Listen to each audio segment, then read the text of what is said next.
అమ్మ మీకు విషయం తెలుసా, ఇవాళ పొద్దున నేను ప్రార్థన చేస్తూ ఉన్నాను మా దేవుడికి. అప్పుడు నాకు మా దేవుడు చూపించారు. ఏం చూపించారు?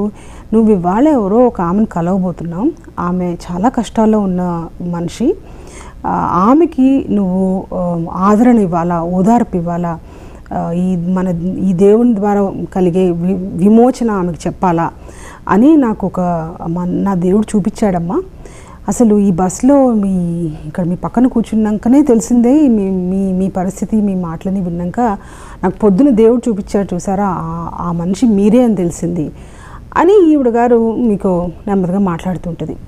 ఈ మాటలు విన్నప్పుడు మీకు ఏదన్నా ఈ రెండిట్లో ఏదన్నా ఒక ఆలోచన వస్తుంది. ఫస్ట్ ఆలోచన ఏంటంటే, ఎవడరా బాబు పొద్దుండే నా బాధలు కాక నేను బాధపడుతుంటే ఈ పక్కన కూర్చుని ఇప్పుడు గోలేంటి, ఇదేంటో తేడాగా ఉంది మనిషి అని ఒక ఆలోచన రావచ్చు. లేకపోతే ఆమె